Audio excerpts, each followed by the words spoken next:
Friends, कैसे हैं आप लोग। आज हम देखेंगे एमजेवाई 006 का वेद। पिछले वीडियो में हमने आपको बताया था वेद का अर्थ एवं परिभाषा। आज हम देखेंगे वेद का वैशिष्ट मीन्स विशेषता।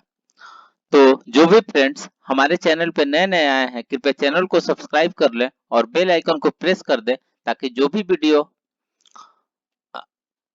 हमारे चैनल पे आए वो सबसे पहले आप तक पहुंच सके। तो फ्रेंड्स, ज्यादा टाइम न लेते हुए आपको वेद का विशेषता यानी वैशिष्ट पे चलते हैं। तो का वैशिष्ट के अनुसार दृष्टि भेद भी दो प्रकार के होते हैं, अंतर्दृष्टि भेद और ब्रह्म दृष्टि भेद। यहाँ महर्षियों द्वारा यम नियम, आसन, प्राणायाम आदि तपस्याओं से भक्ति ज्ञान जन्य नेत्र द्वारा ब्रह्मांडस्थ पिंडों के अवलोकन को अंतर्दृष्टि भेद से तथा स्वस्व नग्न नेत्र द्वारा खगस्थ पिंडावलोकन को ब्रह्म दृष्टि भेद माना है। जब हम चक्र नलिका, शंकु, दूरदर्शक आदि वेद उपकरणों से सूर्यादि ज्योतिष पिंडों को देखते हैं तो वेदयंत्र कहलाता है। ब्रह्मांड की अनंत रमणीय सतह तक मानव भले ही न पहुंच पाए हो, परंतु उसका नचिकेत भाव ब्रह्मांड के ग्रह नक्षत्रादि पिंडों के बारे में जानने के लिए सदा ही उद्यत रहा है। सृष्टि के आरंभ काल से ही गगनस्थ पिंडों की गति, स्थिति इत्यादि चमत्कृत मनुष्यों ने सतत अन्वेक्षण पूर्वक वेद प्रक्रिया विकसित की। प्रायोजन मुनिस्य मंदोस्पि न प्रवर्ते सिद्धांत के अनुसार न केवल आकाशीय चमत्कार अपितु काल का ज्ञान की जिज्ञासा ने भी मानव को आकाश के अन्वेक्षण के लिए बाध्य किया है। प्राचीन काल में मनुष्य जंगलों में वास करता था। रात्रि काल में वन के हिंसक पशुओं के भय से वृक्ष या गुफाओं में शरण लेकर सूर्योदय या चंद्रोदय की प्रतीक्षा करता था। आत्मरक्षा में सूर्योदय की प्रतीक्षा ने भी मानव को गगनान्वेषण में प्रवृत्त किया। वस्तुतः ज्योतिष शास्त्र का उद्भव ही महर्षियों के आश्रमों तपोवनों में आकाश दर्शन परंपरा से ही हुआ होगा। इस कथन में भी मिथ्या प्रतीत नहीं होती है, परंतु यह भी सत्य है कि उस समय विकसित वेदोपकरणों एवं वेदशालाओं का अभाव था, परंतु कुछ यंत्र अवश्य रहे होंगे जिनका वर्णन निम्नलिखित रूप में प्राप्त होता है। वैदिक काल से ही नक्षत्रों, स्वान, नौका, प्रजापति, ब्रह्मादि तारापुंजों का सप्तर्षि मंडल एवं नक्षत्रों की युति अंतर आदि का वर्णन मिलता है, जिनका वेद के बिना संभव नहीं था। वेदों में वर्णित आकाशीय घटनाओं का उल्लेख वेद संबंधित कुछ साक्ष्य उपस्थित करता है। इस प्रसंग में नक्षत्रों के मध्य चंद्रमा की स्थिति सूचित है। ऋग्वेद संहिता के एक प्रसंग में बृहस्पति का पुष्य नक्षत्र के साथ उदय निर्दिष्ट है। बृहस्पति प्रथमा जन्य मानतिस्य नक्षत्रम भीषंभव भुव। यजुर्वेद में नक्षत्र का भी वर्णन मिलता है। वाजसनेयी संहिता के प्रगानाय नक्षत्र दर्शनम उक्ति से भी यह स्पष्टता भेद परिलक्षित होता है। सतपथ ब्राह्मण के स एवं शुक्र यो ही चमत्कृतो सर्वाधिक के अनुसार सबसे अधिक शुक्र ग्रह प्रकाशवान है। इसके बाद ब्राह्मण के एतरेव ब्राह्मण के अनुसार अमावस्या में चंद्रमा सूर्य में प्रवेश करता है। क्रमबद्ध रूप में आकाश दर्शन की परंपरा से न छर्तीति नक्षत्रम गच्छतीति ग्रह इत्यादि ग्रह नक्षत्रों की व्याकरण शास्त्रीय व्युत्पत्ति सिद्ध हो पाती है। वेदों के समग्रावलोकन से प्राप्त ज्योतिषीय तथ्यों के अवगमन द्वारा सारांश रूप में कहे जा सकते हैं कि वैदिक काल में भी वेद परंपरा अबाध गति से प्रचलित थी, परंतु किन स्थलों पर किन साधनों द्वारा वेद संपादित होते थे, इस विषय में दृढ़ता पूर्वक कुछ भी कहना बहुत कठिन होगा। वैदिक काल के अनंतर लगध प्रवीण वेदांग ज्योतिषम नामक ग्रंथ है। इस ग्रंथ में भी स्पष्टता से कहीं भी वेद एवं वेदशालाओं का वर्णन प्राप्त नहीं होता है, परंतु उत्तरायण सूर्य के दिन वृद्धि एवं दक्षिणायन के दिन हास प्रसंग में भी दिन मापक पानीय यंत्र का संकेत प्राप्त होता है। शंकर बाल कृष्ण दीक्षित के अनुसार अथर्व ज्योतिष नामक ग्रंथ में द्वादशांग गुल शकु की छाया का वर्णन भी प्राप्त होता है, लेकिन वहां कालांतर जन्य दोषों को निवारण किसी भी विधि निर्देश नहीं है। शुल्ब सूत्रों में यज्ञ संपादन के प्रसंग में कुंड मंडपादि साधन के लिए शंकुद्विग साधन का उल्लेख प्राप्त होता है।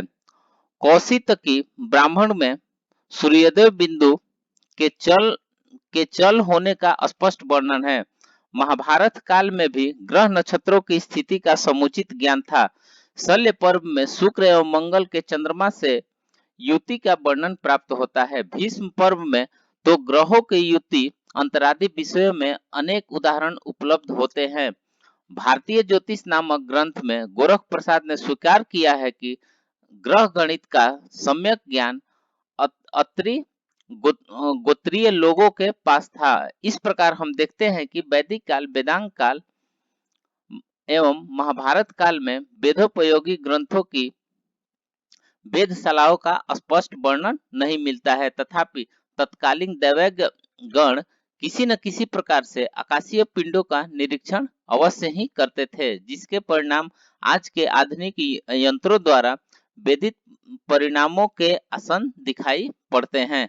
यद्यपि पाश्चात्य विद्वानों का अपेक्ष है कि वेद क्रिया से अपरिचित भारतीयों ने ग्रीक देशीय विद्वानों का अनुकरण कर वेद संबंधित ज्ञान प्राप्त किया, परंतु वेद वेदांग आदि ग्रंथों में वर्णित ग्रहों के युक्ति अंतरादि संबंधी दृष्टांत एवं अन्य खगोलीय सूक्ष्म एवं पाश्चात्यों के अपेक्ष के समुचित उत्तर है। संभवतः प्राचीन काल में प्रायोगिक एवं व्यवहारिक ज्ञान के लेखन की परंपरा नहीं थी।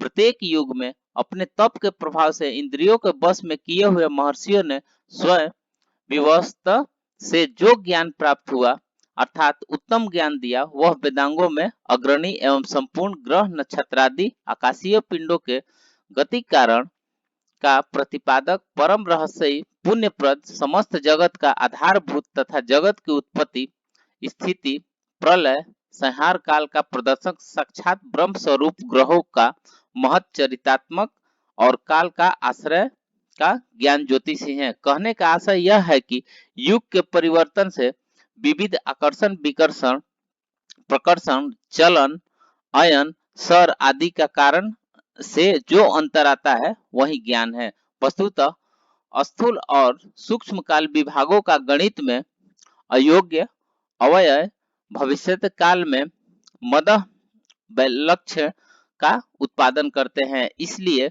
उस गणित में शैथिल्य जन प्राप्त अंतर को बीज संस्कारादि विधियों से साक्षात अनुभूत होकर गणकों के द्वारा वेद उपकरण से परिशोधित होता रहा है। वेदशालाओं में यंत्रोपकरणों के द्वारा कालांतरों में प्राप्त महद अंतरों के साथ बड़े आश्चर्य उत्पन्न करने वाले सिद्धांत और आकाशीय चमत्कारिक घटनाएं मुखरित होती है। इसलिए वेद कर्म कुशल आचार्यों के द्वारा सिद्धांत ग्रंथों में अखिल सिद्धांत रहस्य को स्थापित करके उसके प्रत्यक्ष दर्शन को अवलोकन के लिए यंत्रोपकरण गोल बंधादि की रचना के लिए स्पष्ट निर्देश दिया गया है। ज्योतिष का शास्त्रीय विमर्श सिद्धांत विषयों तथा ब्राह्मणगत पदार्थों की गति स्थिति भूगोलीय घटनाओं ग्रह उल्का धूमकेतु आदि का दर्शन जिस किसी भी प्रकार से ज्ञात करके और उनके फलों का निर्णायक अनुशीलन वेदशालाओं में ही वेद क्रिया के द्वारा प्रत्यक्ष रूप से प्रमाणित होते हैं। सिद्धांतों के अंगीकरण प्रसंग में आचार्य गणेश दैवज्ञ कहते हैं कि जिस प्रकार गणित से ग्रहों की द्विक तुल्यता प्राप्त होती है वह गणित ग्रहण करने योग्य है। इस विषय में आचार्य भास्कर निर्देश देते हैं कि दिग दिग्गणितज्ञ स्पष्ट ग्रहों के आश्रित ही सभी फल सिद्ध होते हैं। ये ग्रहादि द्वितुल्य होते हैं अथवा नहीं, यह साक्षात वेदशालाओं में यंत्र वेद से जाना जाता है। वेद के महत्व निम्न बिंदुओं से हम जान सकते हैं। पहला, ग्रहादियों के दिक्तुल्य और गणितागत मान में समानता हेतु। दूसरा, कालांतर में प्राप्त अंतर को जानने के लिए। तीसरा, दिशा, देश और काल निर्धारण के लिए। चौथा, क्षय अधिमास तथा काल की स्थिति तत्वों को के परिशीलन के लिए। पांचवा, सूर्य और चंद्र ग्रहण के स्थिति काल, स्पर्श, सम्मिलन, मध्य ग्रहण, उन्मीलन, मोक्षादि अवस्थाओं की स्थिति, समय और प्रभाव आदि का अन्वेषण के लिए। छठा, अक्ष क्षेत्रों में सभी अवस्था एवं स्थितियों के परिज्ञान के लिए। सातवां, ग्रह नक्षत्र आदि संस्थिति, चार, व्यवस्थिति, वर्ण स्वरूप तथा कक्षा क्रमादि के सम्यक ज्ञान के लिए। 8 नंबर, गोलीय पदार्थों के प्रत्यक्ष दर्शन के लिए। आपका 9 नंबर हो जाएगा खगोलीय घटनाओं का वेद प्रयुक्त परिलेखों के प्रदर्शन के लिए।